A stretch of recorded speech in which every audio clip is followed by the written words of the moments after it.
Selamat pagi buat Bapak dan teman-teman. Perkenalkan, nama saya Jessica Putrana Borstorus dengan NIM 2024 0602 0127.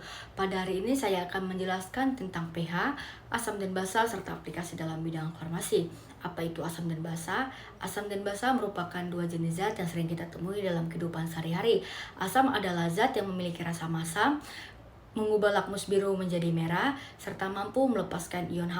Contohnya itu seperti jus jeruk, cuka, dan lemon. Sementara itu, basa adalah zat yang memiliki rasa pahit, terasa licin, mengubah lakmus merah menjadi biru, dan dapat menghasilkan ion OH-.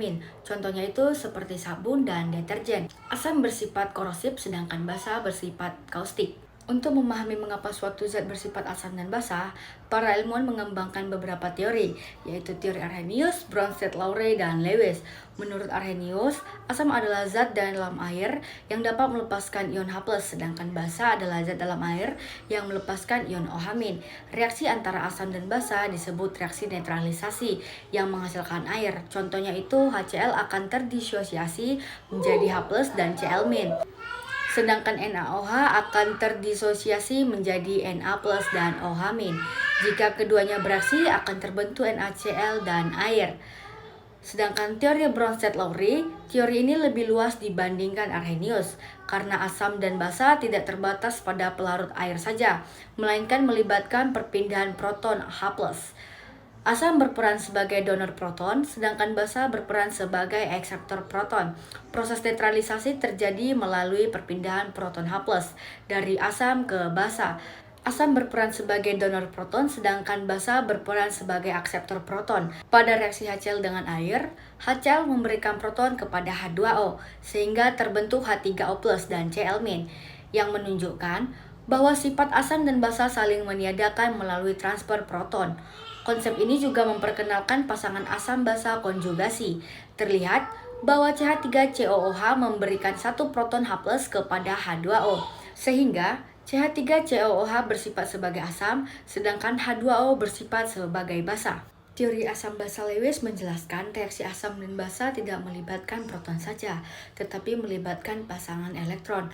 Menurut teori ini, asam Lewis yang menerima pasangan elektron, sedangkan basa menyumbangkan pasangan elektronnya. Reaksi asam basa terjadi ketika basa memberikan pasangan elektronnya kepada asam, sehingga terbentuk ikatan kovalen koordinasi, yaitu ikatan pasangan elektronnya berasal dari satu atom. Sebagai contoh, BF3 bertindak sebagai asam Lewis karena mampu menerima pasangan elektron, sedangkan NH3 bertindak sebagai basa Lewis karena memiliki pasangan elektron bebas. Interaksi keduanya menghasilkan ikatan kovalen koordinasi. Contoh lainnya adalah pembentukan ion hidronium atau H3O+, di mana molekul air menyumbangkan pasangan elektron H+ untuk membentuk ikatan kovalen koordinasi. Kekuatan asam dan basa ditentukan oleh derajat ionisasi dan tetapan ionisasi. Derajat ionisasi menunjukkan perbandingan jumlah zat yang terionisasi terhadap jumlah zat mula-mula. Jika derajat ionisasi mendekati 1, maka zat tersebut termasuk asam atau basa kuat. Jika nilainya kurang dari 1, maka digolongkan sebagai asam atau basa yang lemah. Untuk asam atau basa lemah, kekuatan ionisasi dinyatakan tetapan ionisasi, yaitu Ka untuk asam dan Kb untuk basa. Semakin besar nilai tetapan ionisasi, maka semakin kuat sifat asam atau basanya. Garam merupakan senyawa ionik yang terbentuk dari reaksi antara asam dan basa. Namun, larutan garam tidak bersifat netral. Sifat asam atau basa suatu garam ditentukan oleh kekuatan asam dan basa penyusunnya. Garam yang berasal dari asam kuat dan basa kuat, seperti natrium klorida atau NaCl, menghasilkan larutan yang bersifat netral. Garam yang berasal dari asam kuat dan basa lemah, seperti amonium klorida atau NH4Cl, menghasilkan larutan yang bersifat asam, karena ion amonium dapat melepas proton. Sebaliknya, garam yang berasal dari asam lemah atau basa kuat, seperti natrium asetat, bersifat basa karena ion asetat dapat menghasilkan ion hidrogen. Oleh karena itu, jenis garam akan mempengaruhi pH larutan yang dihasilkan. Selain garam, oksida juga memiliki sifat asam dan basa. Oksida asam umumnya merupakan oksida non-logam yang bereaksi dengan air membentuk asam. Contohnya itu seperti karbon dioksida yang bereaksi dengan air membentuk asam karbonat. Oksida basa adalah oksida logam yang bereaksi dengan air membentuk basa, seperti kalsium oksida yang membentuk kalsium hidroksida. Sementara itu, oksida amfoter memiliki sifat unik karena dapat bereaksi baik dengan asam maupun basa.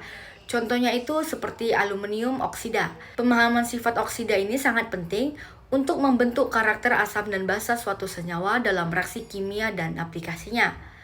Asam poliprotik adalah asam yang mampu melepaskan lebih dari satu proton H+ dalam larutan. Contohnya itu seperti asam sulfat dan asam fosfat. Pelepasan proton pada asam poliprotik terjadi secara bertahap, di mana setiap tahap memiliki konstanta ionisasi yang berbeda. Nilai konstanta ionisasi akan semakin kecil pada tahap berikutnya, karena pelepasan proton menjadi semakin sulit setelah proton pertama dilepaskan. Air memiliki sifat amfoter, artinya air dapat bertindak sebagai asam maupun sebagai basa. Dalam air murni, sebagian kecil molekul air saling berinteraksi, di mana satu molekul air melepaskan proton dan bertindak sebagai asam, sedangkan molekul airnya menerima proton dan bertindak sebagai basa. Proses ini disebut sebagai disosiasi air.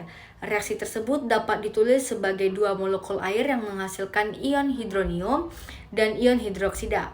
Walaupun jumlah ion yang terbentuk semakin kecil, reaksi ini selalu menjadi dasar dalam pembahasan pH. Kemudian kesetimbangan disosiasi. Kesetimbangan disosiasi air dinyatakan dengan tetapan yang disebut Kw, yaitu hasil kali H3O+ dan OH-. Pada suhu 25 derajat Celcius, nilai Kw adalah 1,0 kali 10 pangkat min 14. Sehingga dalam air murni, konsentrasi H3O+ dan OH- sama besarnya, masing-masing 1,0 kali 10 pangkat min 7 molar, dan air bersifat netral. Jika konsentrasi H3O+ lebih besar, larutan bersifat asam. Sedangkan jika nilai OH- lebih besar, larutan bersifat basa. Hubungan inilah yang menjadi dasar penentuan terhadap skala pH. Selanjutnya pH. pH merupakan parameter yang digunakan untuk menyatakan tingkat keasaman atau kebasaan suatu larutan. pH memiliki nilai angka 1-14. Larutan asam memiliki pH kurang dari 7, sedangkan larutan basa memiliki pH lebih dari 7. Sementara larutan netral memiliki pH sama dengan 7. Didefinisikan sebagai logaritma negatif dari konsentrasi ion hidrogen, yaitu dirumuskan sebagai pH sama dengan min log H+. Dengan konsep yang sama, kebasan larutan dinyatakan sebagai pOH sama dengan min log OH-.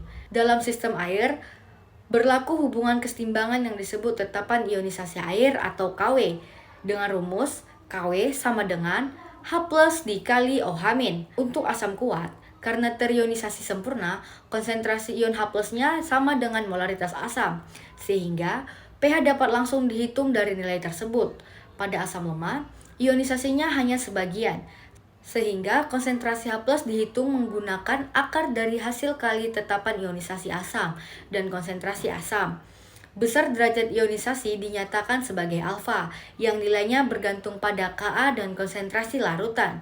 Pada basa kuat, konsentrasi ion OH- sama dengan molaritas basa, sehingga pOH dapat dihitung secara langsung, dan kemudian pH ditentukan dari selisih terhadap 14. Sedangkan pada basa lemah, konsentrasi ion OH- dihitung menggunakan tetapan ionisasi basa, dengan prinsip perhitungan yang serupa dengan asam lemah. Untuk mengetahui sifat suatu larutan, digunakan indikator asam basa. Indikator adalah zat yang dapat menunjukkan perubahan warna sesuai dengan kondisi asam, basa, atau netral suatu larutan. Indikator terbagi menjadi dua, yaitu indikator alami dan indikator buatan. Indikator alami seperti misalnya ekstrak tanaman tertentu, dan indikator buatan seperti kertas lakmus, indikator universal, dan fenolftalin. Penggunaan indikator sangat penting dalam praktikum kimia, analisis kualitatif, serta pengujian sederhana dalam laboratorium. Kurva titrasi adalah grafik yang menunjukkan perubahan pH selama proses penambahan larutan lainnya yang konsentrasinya diketahui. Kurva ini sangat membantu dalam memahami sifat asam dan basa suatu zat. Dari kurva titrasi ini kita dapat menentukan dan mengetahui titik ekuivalen, yaitu titik saat jumlah asam dan basa bereaksi secara stoikiometri. Selanjutnya jenis-jenis titrasi asam dan basa. Pada titrasi asam kuat dengan basa kuat, perubahan pH terjadi sangat tajam di sekitar titik ekuivalen, dan pH pada titik tersebut mendekati 7. Pada titrasi asam lemah dengan basa kuat, terbentuk daerah buffer yang dapat menyebabkan perubahan pH berjalan lebih lambat, dan pH pada titik ekuivalen bersifat basa. Sedangkan pada titrasi basa lemah dengan asam kuat, pH pada titik ekuivalen bersifat asam. Perbedaan ini penting dalam pemilihan indikator titrasi. Larutan penyangga. Larutan penyangga adalah larutan yang mampu mempertahankan pH agar tetap stabil meskipun ditambahkan sedikit asam atau basa. Larutan penyangga yang kita kenal disebut buffer biasanya terdiri dari asam lemah dan basa konjugatnya atau sebaliknya. Dalam bidang farmasi, buffer sangat penting untuk menjaga kestabilan pH sediaan obat, mencegah iritasi serta meningkatkan kenyamanan pasien. Kemudian persamaan Henderson-Hasselbalch. Persamaan ini digunakan untuk menghitung pH larutan buffer. Persamaan ini menghubungkan pH dengan nilai pKa, serta perbandingan konsentrasi asam dan basa konjugatnya. Persamaan ini sangat membantu dalam merancang sistem buffer dengan pH yang diinginkan. Kemudian kesetimbangan kelarutan dan KSP. Kesetimbangan kelarutan terjadi ketika laju pelarut suatu zat padat sama dengan laju pengendapannya. Tetapan kesetimbangan ini disebut hasil kali kelarutan atau yang kita kenal dengan KSP. Nilai KSP menunjukkan tingkat kelarutan suatu senyawa ionik dalam air. Faktor-faktor apa saja sih yang dapat mempengaruhi kelarutan dan pengendapan? Faktor yang dapat mempengaruhinya adalah jenis zat, ion senama, pH larutan, suhu, dan pembentukan kompleks. Pengendapan terjadi jika hasil kali ion melebihi nilai KSP, sehingga larutan menjadi lewat jenuh dan terbentuk endapan. Dalam bidang farmasi, pH, buffer, dan kelarutan sangat penting karena dapat berpengaruh langsung terhadap stabilitas, keamanan, dan efektivitas obat. pH digunakan untuk menentukan sifat asam dan basa obat yang mempengaruhi stabilitas dan penyerapan obat di dalam tubuh. Obat hanya stabil pada rentang pH tertentu. Jika pH terlalu asam atau basa, obat dapat terdegradasi. Contohnya itu seperti aspirin lebih stabil pada suasana asam dan mudah terurai pada pH basa. Selain itu, obat asam lemah seperti paracetamol lebih mudah diserap di lambung yang bersifat asam, sedangkan obat basa lemah seperti lidocaine lebih mudah diserap di usus. Selanjutnya, buffer. Buffer berfungsi mempertahankan pH sediaan obat agar tetap stabil selama penyimpanan dan penggunaan, serta mencegah terjadinya iritasi pada pasien. Contohnya itu adalah buffer fosfat yang digunakan pada larutan injeksi dan infus karena pH-nya yang mendekati pH fisiologis. Tetes mata diformulasikan dengan buffer pada pH sekitar 7,4 agar nyaman dan tidak menyebabkan iritasi pada mata pasien. Selanjutnya adalah kelarutan. Kelarutan menentukan bioavailabilitas obat karena obat harus larut sebelum dapat diserap oleh tubuh. Pengaturan pH sering digunakan untuk meningkatkan kelarutan obat dan mencegah pengendapannya. Contohnya itu seperti obat asam lemah lebih larut pada pH basa, sedangkan obat basa lebih larut pada pH asam. Pada sediaan sirup dan injeksi, kelarutan diatur supaya obat tetap terlarut dan tidak membentuk endapan selama proses penyimpanan.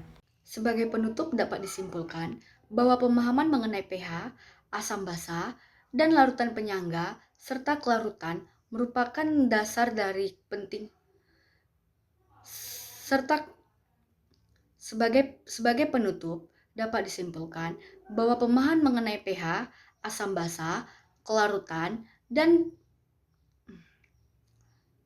sebagai penutup dapat disimpulkan bahwa pemahaman mengenai pH, asam basa, larutan penyangga, dan kelarutan merupakan dasar yang sangat penting dalam bidang farmasi. Konsep-konsep ini tidak hanya dipelajari secara teori, tetapi juga diterapkan langsung dalam formulasi, pengujian mutu, dan penggunaan obat agar tetap aman, stabil, dan efektif digunakan oleh pasien. Sebagai mahasiswa farmasi, pemahaman materi ini menjadi bekal awal yang sangat penting untuk memahami mata kuliah lanjutan, serta praktik kefarmasian di masa depan.